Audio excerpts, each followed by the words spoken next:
Again, for those, this is the part 3 of that Sook Amazon that scam me. For everybody awareness who did not watch the part 1 and part 2, this is the part 3. This is the QR code of the Sook Amazon scammer. This is their platform before, but I believe they already changed. As you can see, they are imitating Sook Amazon company. I reached BIP 3 and this is the frozen amount which is in Saudi Riyal. It all happens when through Facebook ads which is BIP 1 with 17 tasks. You deposited 15 Riyal and then they will return 20 Riyal. And then click on their platform. I completed that one. Again, BIP 2. 17 tasks. Click. Deposit first, 50 Riyal. And then, I believe they stop 2 tasks before I completing. And then, I reach BIP 3, which is 23 tasks. So, it accumulated. All this happened from Facebook, WhatsApp, and Telegram. So, I even reported this one to my bank with have a complaint number. But nothing happened.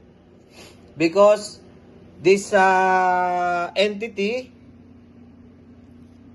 who's imitating Sook Amazon already hacked and put a bug in my systems. So, that's fine with me.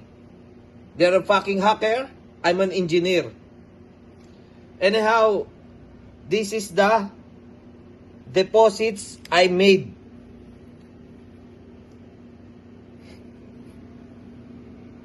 This is in Saudi Riyal. 2,674.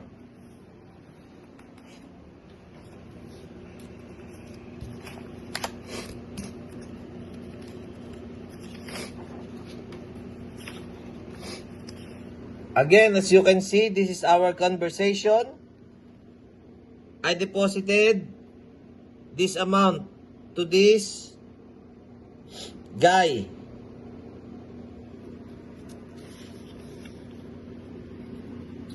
And also, this is the conversation with the scammer, which I deposited the amount of 5,000.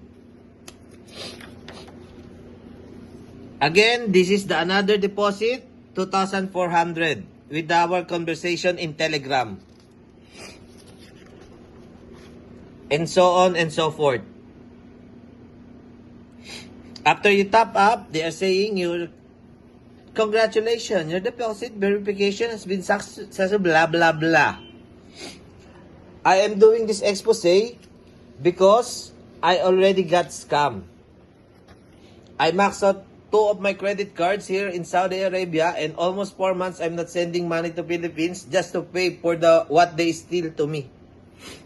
That's why I'm calling out to Scammer Payback, Mr. Rapi Tulfo, and Vice President Sara Duterte. This BPO is in Alabang, Philippines, American Data Exchange Center. How I know? I have a people in Philippines. I asked my previous colleagues.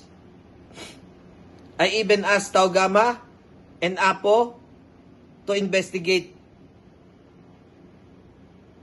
for this fucking scammer. American Data Exchange Center, which is established in 2014, and until this time, they are working in Alabang.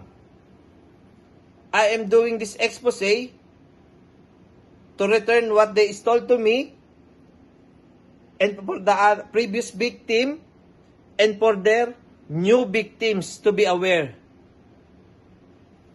They are earning their money for stealing to... What if they steal money to the old people? and the savings of these old people. What they will do. That's why again I'm calling Scammer Payback, Mr. Rapi Tulfo, Vice President Sara Duterte. At least help me